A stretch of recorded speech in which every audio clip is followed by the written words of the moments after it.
third wisest person I've met in my life who taught me to combine knowledge and wisdom to make an impact was my father. A simple cook, a wisest man I met in my life. Just a simple cook. Left school in third grade as Harvard the favorite but just because he left school doesn't mean his education stopped. Mark Twain once said, "I'm never allowed my schooling to get in the way of my education." My father taught himself how to read, taught himself how to write, decided to miss synchronism as America was breathing the last gasp of the Civil War. My father decided to stand being a man. Not a black man, not a brown man, not a white man, but a man.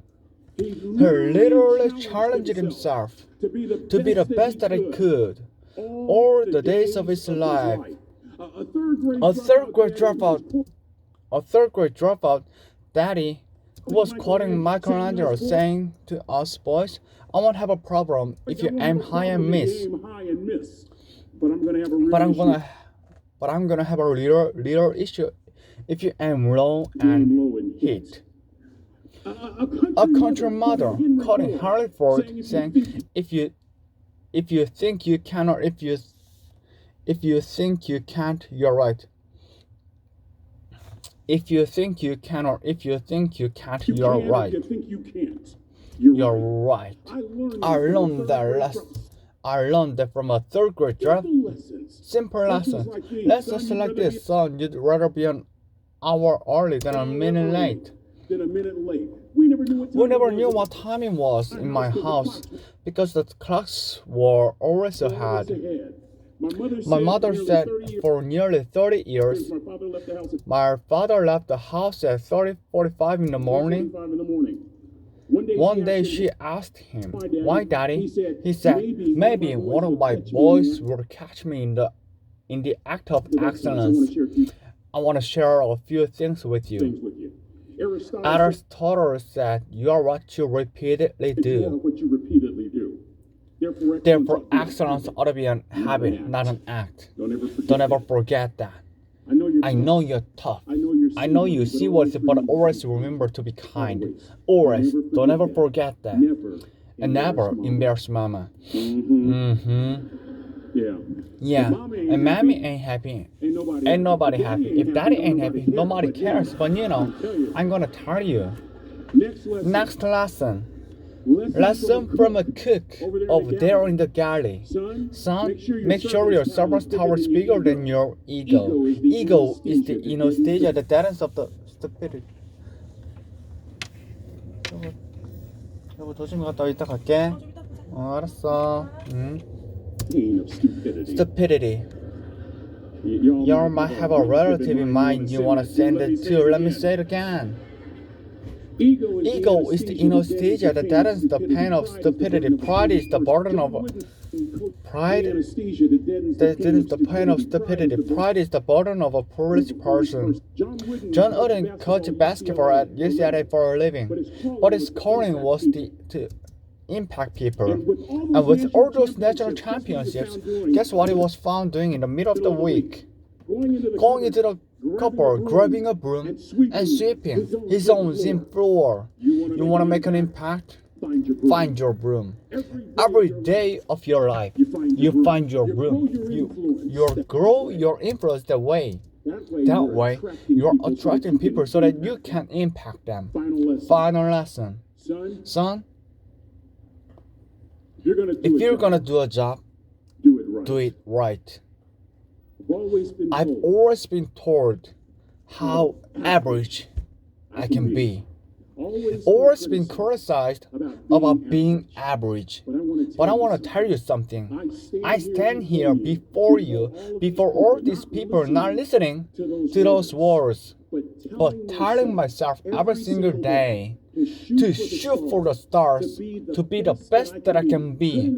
Good enough isn't good enough if it can be better, and better isn't good enough if it can be best.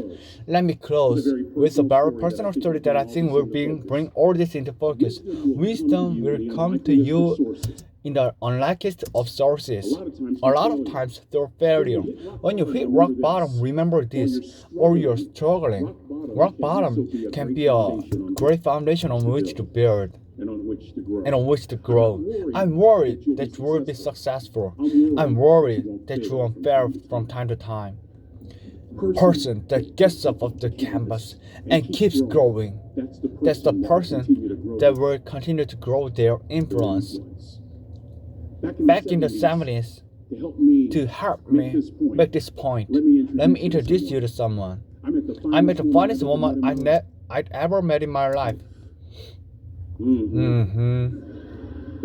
Back in my day, we have called her a brick house. This woman was the funniest woman I've met in my life. There was just a little problem. Back then, ladies didn't like a big old Iron Man. The blind side hadn't come out yet. They liked quarterbacks and running backs. We are at the dance. Trina was William from Ronco, California. We were dancing and we were just excited. And I decided in the middle of the dance with her that I would ask her for a phone number.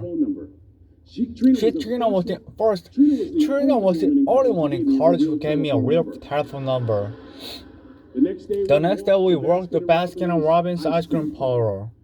My friends couldn't believe it. This has been 40 years ago, and my friends still can't believe it. We got a second date, and a third date, and a fourth date. We drive from Chico to Vallejo so that she could be my parents. My father beats her. My daddy, my hero.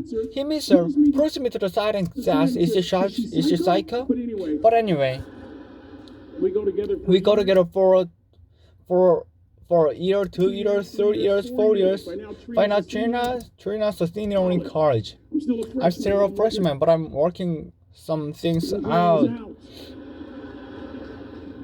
I'm so glad I graduated 4 times. Nixon, Ford, Carter, Lego. So now it's time to propose. I talked to her girlfriends, and it's California, it's in the 70s, so I have to be sassy, have to have a candle, have to have some chocolate. Listen, I'm from the hood. I had a bottle of Boone's Farm wine. That's what I had. She said yes. That was the key. I married the most beautiful woman I've seen in my life. You're ever been to, even before the wedding starts, you hear it is, how in the world? And it was came from my side of the family. We get married, we have a few children, our lives are great. One day, Trina finds a lump in her left breast. Breast cancer. 6 years that diagnosis. After the diagnosis, me and my 2 little boys walked up to mom's casket. And for 2 years, my heart didn't beat. It wasn't for my faith in God. I wouldn't be standing here today. It wasn't for those 2 little boys. There would have been no reason for which to go on. I was completely lost. That was rock bottom. You know what sustained me? The wisdom of a 3rd grade dropout. The wisdom of a simple cook from California Mountain Academy with a casket. I never seen my dad cry. But this time I saw my dad cry. That was his daughter. Trina was his daughter, not his daughter-in-law. And I'm right behind my father, about to see her for the last time on this earth. And my father shared 3 words with me to change my life right there at the casket. It would be the last lesson he would ever teach me. He said, son, just stand. You keep standing. You keep standing no matter how rough the sea. I'm not just talking about just water. You keep standing. No matter what, you don't give up. I learned the lesson from a third grade dropout. And as clearly as I'm talking to you today, these were some of her last words to me. She looked me in the eye and she said, "It doesn't matter to me any longer how long I live. What matters to me most is how I live." Yeah, I'll ask you all one question. A question that I was asked all my life by a third grade dropout. How you living? How you living? Every day, ask yourself the question, how you living? Here's what a cook in the dining center would suggest. You to live this way. That you not judge. That you show up early. That you be kind. That you make sure that servant's towel is used and used. That if you're gonna do something, you do it the right way. That cook of there will tell you this, they're never wrong to do the right thing. That how you do everything is how you do everything. In that way, you will grow your influence to make it impact. And that way, you will honor all these people who has invested in you, from teachers to grandparents to mom and dad.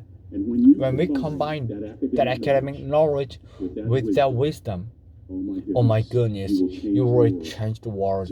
So that the class 2017, it is with great honor. And I say all your lives, look in those unlikeliest places for your wisdom. Enhance your life every day by seeking the wisdom and asking yourself every night, how am I living? May God richly bless you all. Thank you for having me again.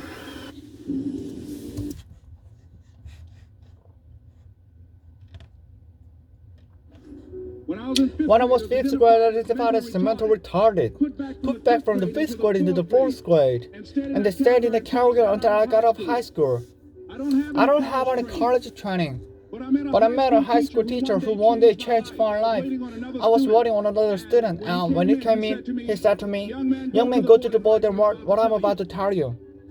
And I said, "I can do this, sir." He said, "Why not?" I said, "I'm not one of your students." He said, "It doesn't matter. Follow my instructions now." I said, "I can do this, sir." He said, "Why not?" I said, "Because I'm mentally retarded." And he came from behind his desk and looked at me. He said, "Don't ever say that again. Someone's opinion of you doesn't have to become reality." And I said to him, my heart began to beat fast. Tears began to run from my eyes, and I was in the back just listening to him. Because the speech he was giving, that speech was for me. And I said, "Les Brown, if you want to do anything worthwhile in life, you've got to be hungry." I told Mr. Watson I wanted to become a disc jockey, and so I just started working to develop myself. He said, "I want you to practice every day being a disc jockey, but I don't have any job now." He said, "It doesn't matter." He said that it's better to be prepared for an opportunity and not have one, and then have an opportunity and not be prepared. And as I was working to develop myself, I applied for a job as a disc jockey to play Miami Beach. I went to a guy named Mr. Butler. I said, "How are you doing, Mr. Butler? I'd like to get a job as a disc jockey." He looked at me, he said, "Do you have any broadcast background?" I said, "No, sir, I don't." "Do you have any journalist background?" I said, "No, sir, I don't." "You don't really have any jobs available?" I said, "Yes, sir." I went back to Mr. Watson and I told him. He said, "Don't take it personally." He said, "Most people are so negative. They will have to say no 7 times before they say yes." He said, "Go back again." So I went back again. I said, "How are you doing, Mr. Barber? My name is Les Brown." He said, "I don't know what your name is. What do you want?" I said, "I'd like to know whether or not you have any jobs as a disc jockey, sir." He said, "Did I tell you just yesterday we didn't have jobs?" I said, "Yes, sir, but I don't know whether or not somebody got laid or somebody was fired, sir." He said, "No one was laid or fired. Now get on out of here." I came back the next day like I was in for the first time. I said, "Hello, Mr. Barber, how are you?" He looked at me with her and he said, "Go get me some coffee." I said, "Yes, sir." And I went to get some coffee. After I'll get their lunch or dinner, I would go in the control room and I would take their disc jockey to their foot and I leave until they would ask me to leave. One Saturday afternoon, while I was at the radio station, a guy named Ron was drinking while he was on the air. I was the only one there, looking at him through the control rooms and windows, walking back and forth, young, ready, and hungry. Pretty soon the phone rang. It was general manager. And I answered the phone. I said, "Hello?" He said, this is Mr. Klein. I said, I know. He said, Rock can finish this program. I said, I know. He said, would you call one of the other DJs in? I said, yes, sir. On the phone, I said, no, he must be thinking crazy. I called my mom and my girlfriend Cassandra said, you turn out the rear and come out of the front first. I'm about to come out the air. I waited for about 20 minutes. And I called him back. I said, Mr. Klein, I can't find nobody. He said, young boy, do you know how to talk to coaches? I said, yes, sir. And he said, don't say, go in there and don't say nothing here. I said, yes, sir. I couldn't wait to get behind those controls. I put on all strip record card fingertips. I sat down behind the turntable. I said, look, this is to me, everybody to prepare. Let's burn your pen paper. There will not be from me, there will be none after me. Therefore, to make me the one and only youngest single and to make a certified, qualified, liberty, qualified to bring your satisfaction, a whole lot of affection. Look up, baby, I don't love me. I was hungry. You gotta be hungry.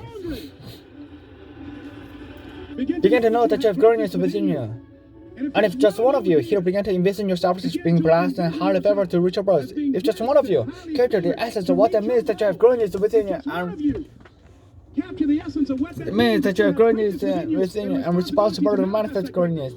That you can make your parents proud, you can make your school proud, you can touch millions of people's lives, and the world will never be the same again because you came this way. And I was facing financial difficulties in my own life. It was very difficult to pick myself up each day, believing that I can do it. There were times that I doubted myself. I used to ask myself, can I do this? And something said within me, you're the one, don't give up on your dream. By continuing to push forward, by continuing to run toward my dream, then one day, out in my own talk show, from liver sitting on a bender, breathing on the floor, never knowing my mother and father being here with you today in this time. In that it's a long shot, no college training, labeled educated mental retarded, but I kept running toward my dream. Don't stop. Don't stop. Don't stop.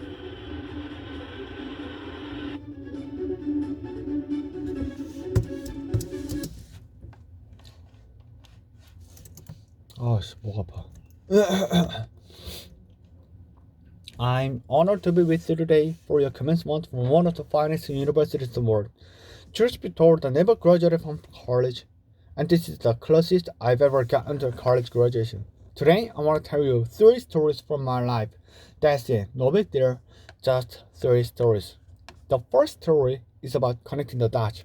I dropped out of college after the first 6 months, but I stayed around as a drop-in for another 18 months or so before I really quit. 또 까먹었어.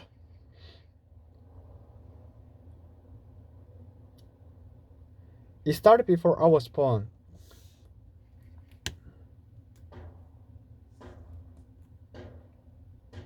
My biological mother was a young college graduate, so didn't, and she decided to put me up for adoption. She felt that,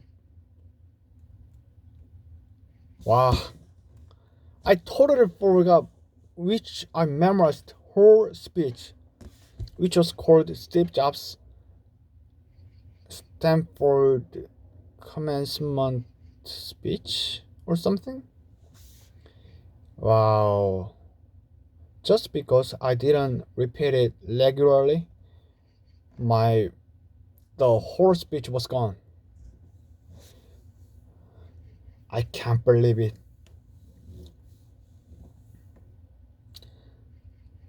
But here's a good thing, which is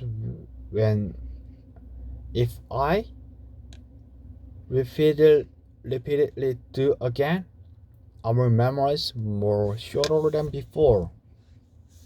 I have really confidence that I can memorize again.